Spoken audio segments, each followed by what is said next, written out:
वो प्रधानमंत्री बनने के लिए अपने आप को तैयार कर लेंगे, और उसका बाद जो आपने कैबिनेट किया होगा, आपने कॉमन मिनिमम प्रोग्राम किया कराएंगे, ये सब वो जनता को नहीं पता है। Out of frustration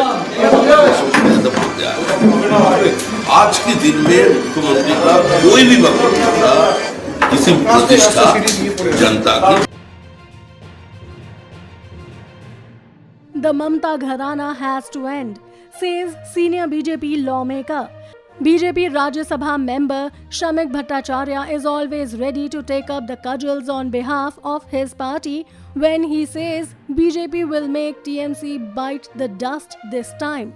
I don't think so. I enjoy politics. There are things I may not like, but overall, my last belief is political ideology, he said when asked whether he gets his due. His relentless faith in Prime Minister Narendra Modi and the failure of the TMC government drives him towards a 30+ seats in the state. And he said that post the HC verdict on teachers' scam, there is a specific Mamta Gharana like Lucknow Gharana which never stops, as she continues to defend herself and she is very unpredictable. This Gharana has to end. There is a murder of democracy. There is a cascading effect on this, but Supreme Court might stay on the Calcutta High Court verdict. This had to happen, he said. In a tete-a-tete with us, Bhattacharya opens up on a range of subjects including the recent High Court ruling on the teachers' recruitment. Talking about BJP TMC setting, he refutes such rumors. It is like Westminster model, and yes, PM Modi is a factor, but other issues also matter. People who say this are nowhere to be seen, he added. Last time with lesser people, we were a victim of polarization, he said. In southern Bengal, the mood is against West Bengal, he added. As for himself, he prefers being a foot soldier ready to latch on to any task coming his way. And he does that on TV, in rallies and other places where people matter, but selflessly. I will live up to it, he said exclusively to Air News on the phone. Talking about BJP's prospects in the state, he added, in 2024, they will start from 24 seats and above. And it is not just the Modi factor. Local issues matter a lot, said the Rajya Sabha member. Talking about people stooping low, he feigned ignorance initially, but Congress leader Sam Pitroda making statement on distribution of wealth and other personal comments, he said, politics is without polity. On his party leader Subhendu Adhikari admonishing Rahul Gandhi, he refused to comment. But yes, he doesn't endorse such degradation in political barbs. There is no opposition to the government, which is dangerous. In a democracy, there has to be a strong democracy, or else things will fall flat. There needs to be a political discussion. Otherwise, nothing will work, to be precise, he said. However, he skirted questions on whether the HC verdict is a warning to the TMC Supreme on the lines of Arvind Kejriwal's arrest. Elaborating on not contesting on Basirat, the seat he won in the assembly polls, he said, I had lost it too in the Lok Sabha earlier, but won the Vidhan Sabha seat. I am not disappointed, he added. আমার প্রথম প্রশ্ন যেটা আপনাকে ছিল, যেটা আমি আপনার political career observe করে দেখেছি, you been a relentless soldier. আপনি সাইলেন্টলি অনেক কিছু করে গেছেন। হয়তো কোথাও আমার মনে হয়েছে আপনি আপনার ডিউটা পাননি, যেটা আপনার পাওয়া উচিত। তা পার্সোনালি এই প্রশ্নটা যদি আমি আপনাকে করি, আপনি কি উত্তর দেবেন? না, এটা আমি মনে করি না। আচ্ছা, একজন রাজনৈতিক কর্মীর পরিচয় বিধানসভা, লোকসভা, রাজ্যসভার ভিতরেও যেমন আছে, বাইরেও তেমন আছে। আচ্ছা, আমি বেসিক্যালি একটা নির্দিষ্ট রাজনৈতিক বোধ এবং বিশ্বাস থেকে রাজনীতি করি, আচ্ছা, এবং আমি রাজনীতিকে এনজয় করি। আচ্ছা, যে কোনো চলার পথে তো কিছু জায়গায় কনস্ট্রেন্ট থাকে, বাধা হয়, মনোমালিন্য বা কোনো জিনিসটা আমার সব জিনিস তো পছন্দ হয় না, তাহলে সে মিথ্যা কথা বলবে। যদি মনে করে সব কটা আচরণী বা পুরোপুরি সব বিষয়গুলোর সঙ্গে যে নিজেকে মানিয়ে নিতে পারছে বা ব্যথা পাচ্ছে না, সেটা হয় না, সেগুলো হয়। কিন্তু ওভারঅল দিনের শেষে আমার কাছে শেষ কথা আমি তা এবার কি দেখছেন? এবার মানে সবাই তো বলছে 30-32 সেটিং হবে, সেটিং আমি হবে, কিরকম দেখছেন? না ওই সেটিং এর তত্ত্ব যারা দিয়েছিল তারা এখন বিধানসভা লোকসভা শূন্য হয়ে গেছে। আচ্ছা। এবারে এবারে যেটা আমার মানে বহুদিন পলিটিক্সে আছি, হ্যাঁ হ্যাঁ নিশ্চয়ই। গ্রামে গঞ্জে ঘুরে যেটা আমার একটা মনে হয়েছে একটা হুম। অদ্ভুত বিষয়, এবারে বিষয় আগেও ছিল এটা, হুম কিন্তু এবারে যেটা প্রকট হুম যে অ্যাজ ইফ মনে হচ্ছে উই আর মানে contesting, we are very much in a presidential form of election. আচ্ছা। মানে ওয়েস্টমিনিস্টার মডেলটা যেন কোনো জায়গায় নরেন্দ্র মোদীর ব্যক্তিত্ব বা তার প্রচার বা তার বিশ্বাসযোগ্যতা, তার তাহলে পুরোটা কি জনপ্রিয়তা, নরেন্দ্র মোদীর জন্যই হচ্ছে, কোনো লোকাল না ফেসের না জন্য হচ্ছে না না তা না তো না নয়? এরকম এরকম কখনোই নয়। আচ্ছা। অনেক কটা ফ্যাক্টর আছে, হুম। কিন্তু এই যে মানে অচেনা মানুষগুলো মোদি মোদি করছে, এই যে পরিচিতিটা হুম। এটা দিয়েছে, পরিচিতি দিলে সেখান থেকে একটা পোলারাইজেশন হয়। দেখুন আপনি যদি রাজনীতি দেখেন হ্যাঁ। তাহলে দেখবেন আপনি এটা তো আর সবসময় প্রমাণ করা সম্ভব নয়, হ্যাঁ। মানে যারা এই ধরনের ধারা মানে পলিটিক্যাল হিস্ট্রি লিখছেন এগুলা, হুম।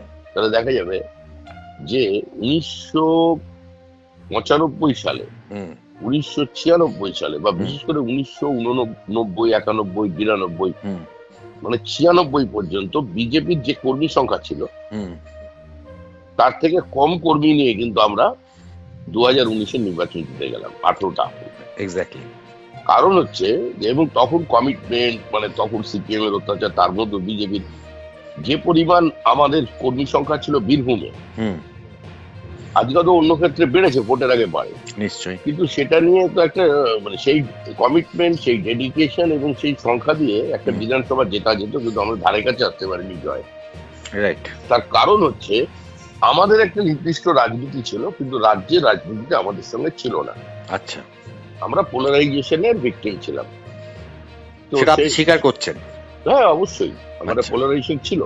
আচ্ছা। আগে মানুষ সারা মানুষ মানে যারা ন্যাশনালিস্ট মানুষ জমেছেন তারা আমাদের স্ট্রিট কর্নারে ভিড় জমাতেন, কিন্তু ভোটের যেসব বললো বিজেপিকে দিয়ে কি হবে, সিপিএম বেরিয়ে যাবে আচ্ছা। বলে তারা ভোট দিত। আচ্ছা। আর সিপিএম এর প্রচুর সমর্থক, আমাদের সিপিএম থেকে আমাদের দলের লোকও এসছে হুম 90-এর দশকে অনেক, অনেকে এসছে। তারা পার্টিতে মানে পুরোপুরি স্যাচুরেট। এবার আপনারা কতটা দেখছেন? আমি সেটিং এর কথা ছেড়ে দিন, সেটিং নিয়ে তো অনেকে অনেক কথা বলে, বিজমূল, তৃণমূল, হয় না, সেটিংটা হয় না, হ্যাঁ কারণ মানুষের একটা মানুষ একটা জায়গায় ভোট দিতে যাচ্ছে, আমি বলে দিলাম যে এখানে না ওখানে দাও, হ্যাঁ। রাতারাতি এরকম ভোট চেঞ্জ করা যায় না। হুম। ভোট মানে শিফট করাবার ক্ষমতা কোনো যুগে সিপিআইএম এর ছিল, আচ্ছা। হ্যাঁ, বা কোনো সময় বিএসপি বহুজন সমাজ পার্টির ছিল, হুম। আর কোনো দলের সেরকম ভোট শিফট করার ক্ষমতা নেই। আচ্ছা, দক্ষিণবঙ্গে pocket কিরম নেই। দেখছেন? দক্ষিণবঙ্গে কিরম দেখছেন এবার? মুড এইবার আছে তৃণমূলের বিরুদ্ধে। আচ্ছা। এবার যদি আমরা সেই রেজাল্টের যদি রিফ্লেকশন না হয়, হ্যাঁ। তাহলে সেটা আমাদের ব্যর্থতা হবে। মুড কিন্তু পুরোপুরি তৃণমূলের বিরুদ্ধে। আর এই যে কেসটা হলো, এই যে আপনার যে ভার্ডিক্টটা হলো, এই ভার্ডিক্টটা কি মনে হচ্ছে যে অনেকে বলছে এটা একটা স্টার্ন ওয়ার্নিং দেওয়া হলো আফটার অরবিন্দ কেজরিওয়াল, যেটা মোদিজিকে শুনতে হয়, আপনাদের শুনতে হয়, তো এটা আপনি কিভাবে দেখছেন? কোন ভার্ডিক্টটা? মানে এই যে 26,000 মানে টিচারদের চাকরিটা। এটা তো হওয়ারই ছিল, একটা হুম। টাইম ফ্রেম তৈরি করে দেওয়া ছিল সুপ্রিম কোর্ট। হুম। এটা হওয়ার ছিল হয়েছে, এবং এটার ক্যাসকেডিং এফেক্ট আছে। আচ্ছা। এটা ওভারঅল সুপ্রিম কোর্ট এটাকে কিভাবে ইন্টারভেন করবে, হয়তো প্রাথমিকভাবে স্টে হবে, যেভাবে মামলা হয়, পরবর্তীকালে হিয়ারিং হবে, হিয়ারিং এর আগে একটা ইন্টারিম স্টে হয়, মানে এটা মানে আমরা যেটা আইন না জানা লোক যা দেখে থাকি। বসিরহাটে আপনি গেলেন না কেন? আপনি রাজ্যসভা মেম্বার জানেন, কিন্তু বসিরহাটের ওয়াই নট আপনি? বসিরহাট মানে হ্যাঁ বসিরহাট ওই এলাকায় আপনি তো ওখান থেকে মানে ওই ফাইট করে আপনি যেভাবে জিতেছেন বিধানসভায়, মানে আপনি সল্টলেকে থাকেন তারপরে বলে আমি হেরেও আপনাকে গেছি। সেটা হেরেও গেছেন, ঠিক আছে, আমি আপনাকে রেসপেক্ট করি বলে বলছি না, you always call a spade, সেই জায়গাটা কিন্তু অ্যাজ আ পলিটিক্যাল অবজারভার আমি ডিসঅ্যাপয়েন্টেড হয়েছি। আমি সেটা বসিরহাট অবজার্ভ করাই বলছি, বসিরহাট তো জেতার আসুন নয়।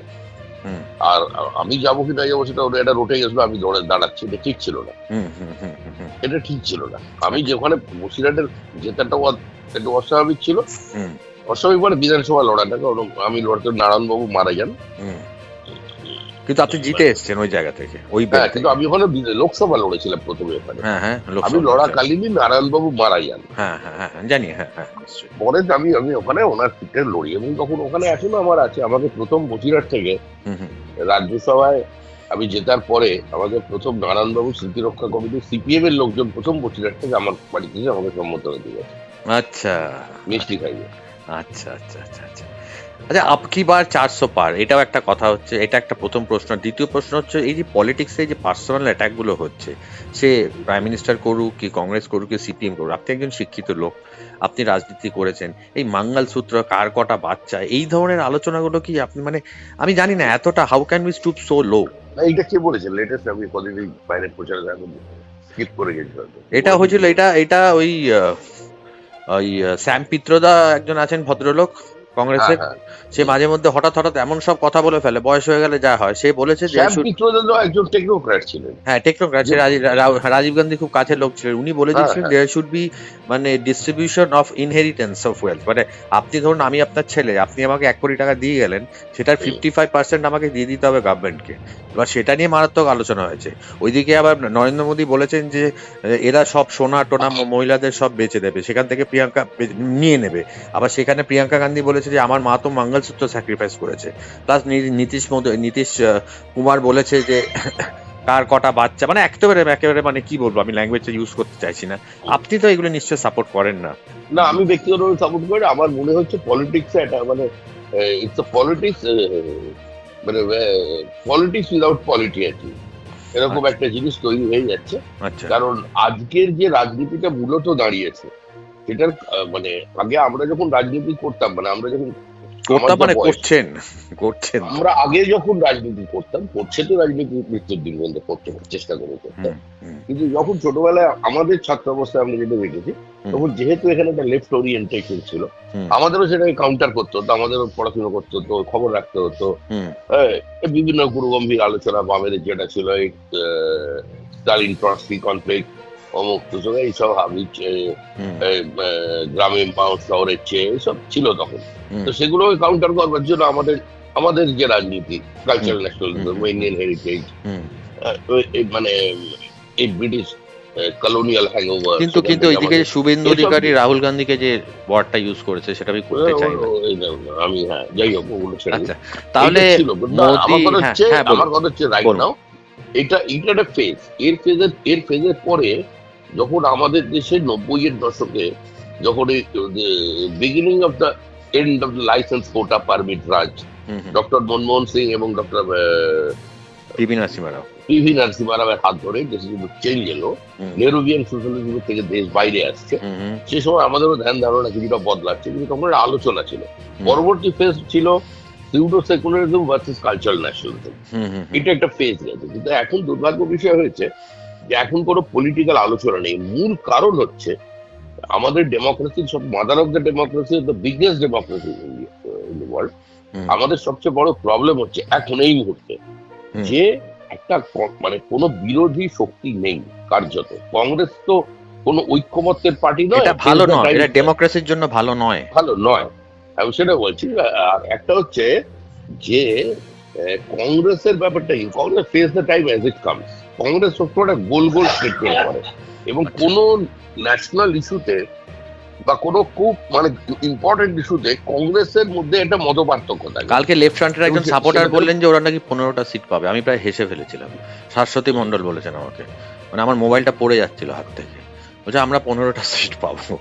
আমি বললাম ক্যালকুলেশন করে, তা যাই হোক ওরা এটা করেছে, কিন্তু এখন যেটা দাঁড়িয়েছে এখনকার জন্য চুরি, মানে এখন কোনো রাজনৈতিক আলোচনা দীর্ঘদিন নেই, ফলে কে কত খারাপ কথা বলতে পারবে সেটার একটা প্রতিযোগিতা চলেছে। এই যে মুখ্যমন্ত্রী উত্তেজনা থেকে উনি রিজাইন করছেন না কেন? She should resign, she should set an example. ওনার ক্যাবিনেট মিটিং এ তো এটা হয়েছে। আমি কিন্তু মানে আমি তো প্রথম দাবি আমি করলাম পরশুদিন। হ্যাঁ আপনি বলেছেন এবার ক্যাবিনেট নোটটা পর্যন্ত রেখে এসছে, ওই ক্যাবিনেট নোট তো সিএস সাবমিট করেছে, টেবিল করেছে হাইকোর্টে। তারপরে আর সেটার জন্য যদি এতগুলো লোকের চাকরি চলে যায়, যারা বলছে আমরা গণ আত্মহত্যা করবো, তাহলে তারা কি করে বাড়িতে বসে? কিন্তু তিনি বলছেন আমি তাদের সাথে আছি, তিনি এখনো বলে যাচ্ছেন এক কথা, তিনি হার মানতে চাইছেন না। আমি কিন্তু এটা বিজেপি, তৃণমূল, সিপিএম বলে বলছি না, ওনাকে আমি রাজনৈতিক একজন নেত্রী হিসেবে আমি বলছি, আমার পার্সোনাল মতামত থাকতে পারে। উনি এখনো কেন এত অসত্য কথা বলছেন যদি আমি আপনাকে জিজ্ঞেস করি?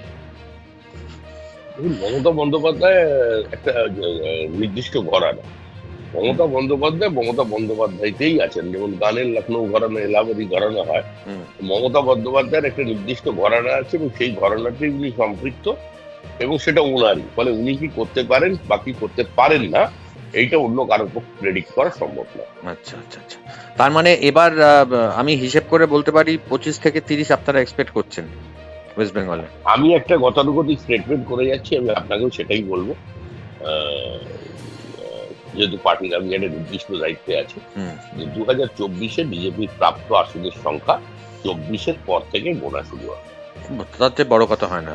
দিলীপ বাবু ঠিক আছেন তো? দিলীপ বাবু অখুশি নয় তো? না ঠিক। উনি আছেন।